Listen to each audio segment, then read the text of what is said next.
What's kind of your general thought on just racism, kind of overview on the way that you see it? Well, as you know, I put out a lot of merchandise, and some of that merchandise has fuck hate on it. And I have, whenever I make the post, I say something about fuck hate, people, a lot of comments say, oh man, that's ancient history and there's no more racism. And I get all kind of shit like that. No, why are you missing this? This racism is done.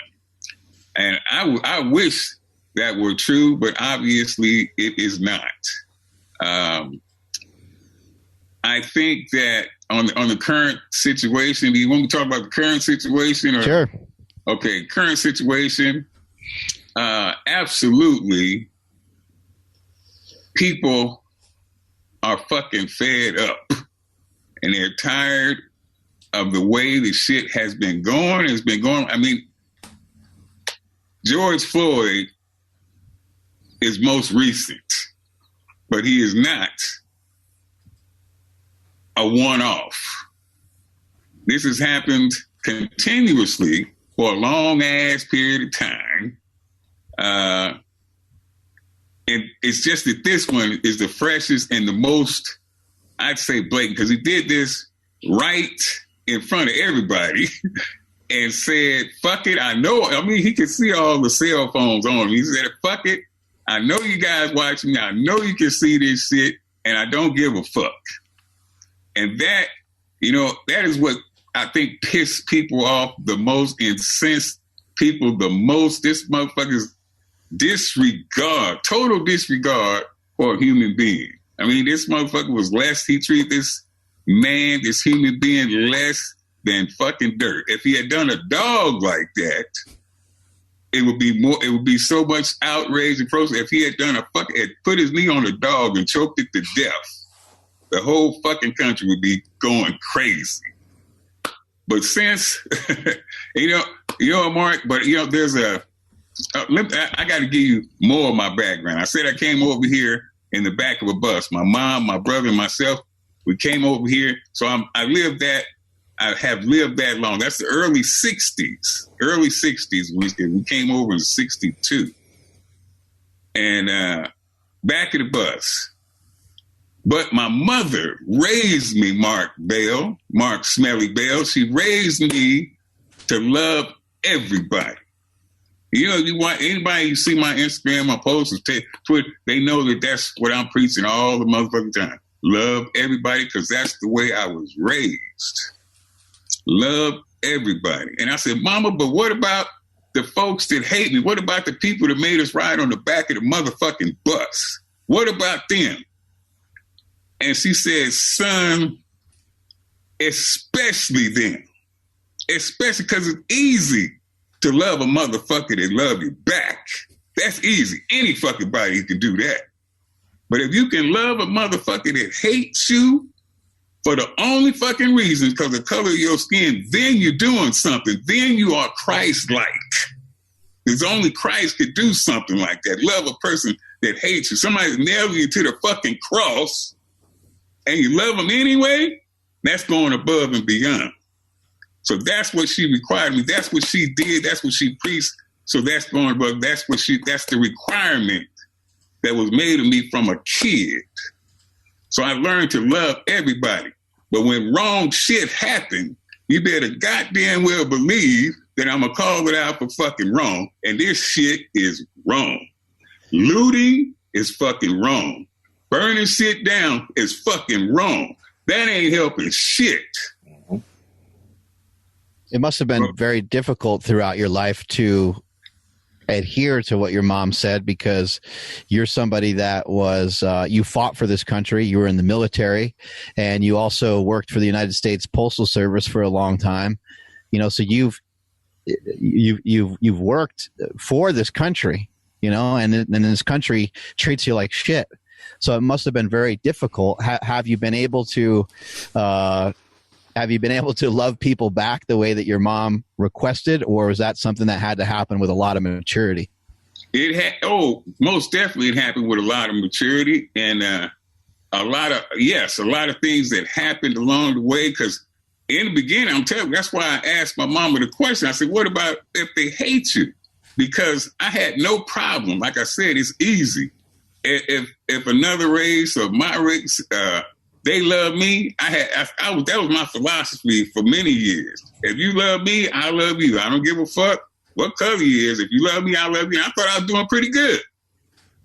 So I said, wait a minute. Mama said, no, you got to take it a step further. I said, wait a minute, Mom, already, if they love me, I love them. Ain't that enough? She said, no, son, that's not enough. If you want to be like Christ, then you got to love them motherfuckers that hate you too. I said, dang. Ooh, Mom, you asking a whole lot now. That's a whole lot. You want me to love people that hate me? Dang. I don't know, man. That's going to take, and that, Mark Bell, that took some doing. I had to die a few times before I got that shit straight. It took me dying a few times before I got that shit straight. So, yeah, it came with age. It definitely came with age. Yo, Mark, how do you like to cook your steak, man? I like my steaks medium rare. I'm a juicy guy myself, like a little medium rare too. Right? Yeah. I got to be careful. I have to cook my steak a little bit more towards the medium, but I'm more of I'm more on that end. There we go. But now, guys, imagine if you could have an amazing steak delivered to your doorstep. That would be amazing. I like that. That's what our homies at Piedmontese Beef does. You order steak online, and it shows up at your doorstep. No way. Yeah. Woo! It does just make, I don't know how they do it, but they pull it off. Everybody listening, you guys can do the exact same thing too. Head over to Piedmontese.com. That's Piedmontese.com. At checkout, enter promo code Power Project for 25% off your order. And if your order's $99 or more, you get free 2-day shipping. What's been some of your own experience with racism, being being in the military and being, former United States Postal Service? Yeah, well, I was definitely in the military, and I went to basic training in Fort Jackson, South Carolina, and but I tell you what, the military don't give a fuck. A soldier is a fucking soldier. You're gonna run into some individuals, other soldiers that were prejudiced, obviously prejudiced, but my drill sergeant, that motherfucker kicked everybody's ass. He didn't give a fuck what color he was. He was an equal opportunity ass kicker. And, and I appreciate it. I remember that. I remember that motherfucker and respect him to this day. Sergeant Thompson didn't give a fuck who he was. Boot in the ass, you're going to get a boot in the ass. And I appreciate that. As long as he kicked everybody else's ass, I didn't give a fuck. But I was ready for the military before I got in the military because my dad was a Korean War vet. And, I was yes, sir, and no, sir, my whole fucking life. And I had to stand at attention and the whole deal. So when I got in the military, it was no problem to do all that shit. What about trust? Your mom told you to love everybody.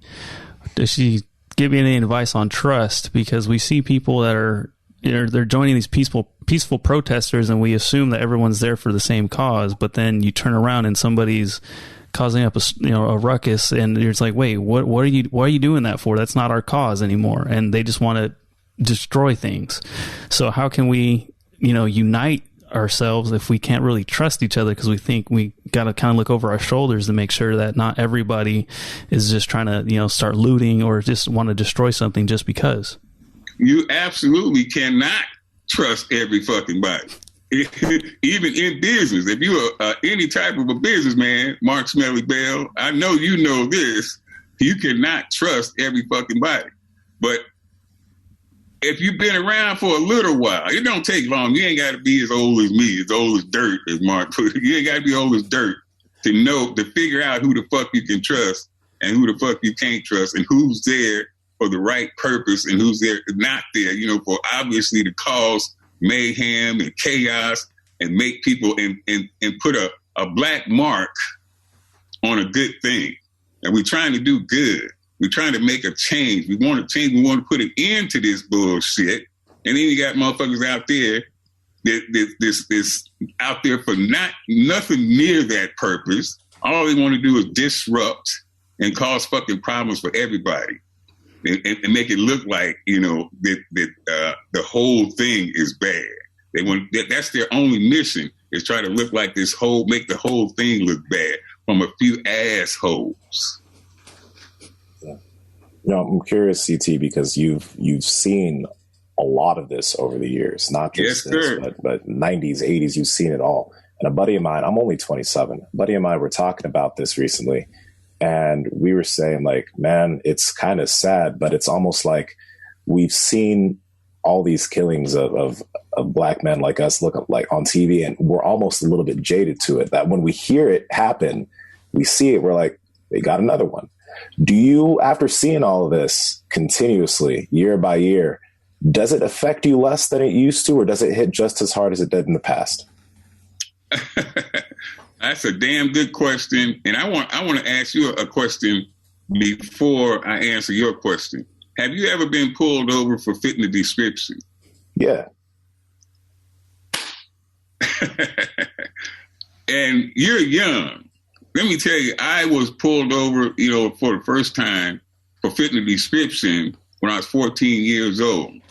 I had 6 cop cars pull up, 2 cops to a car, and they all got out with the guns drawn, pointed at my head. I'm 14. I had a pair of swimming trunks on, nothing else. I just got a pair of swimming trunks. I walked down the street from the pool, and all got my swimming trunks, and they jumped out the car and they put the gun. If I had been the nervous kind of person and just, scared because I got all these guns on me, took off running, I wouldn't be here talking to you today. So I just want, but to answer your question, fuck yes. It upsets me just as much as it did in the 60s as it does right the fuck now in 2020. And in the 60s, I was in the Watts. We lived in Watts during the Watts riot. So that's where it started, this kind of thing started from experience. My dad was a preacher. So we went to church. Tanks and shit on the side of the road, tanks armed, and the National Guard stopping us. Hey, where you going? My dad told me and my family is going to church. And I'm thinking to myself, motherfucker, I want to go home and look at cartoons. I can praise the Lord at home. These motherfuckers got guns and shit, and these motherfuckers, we're going to church. I thought my dad was a fucking idiot, man.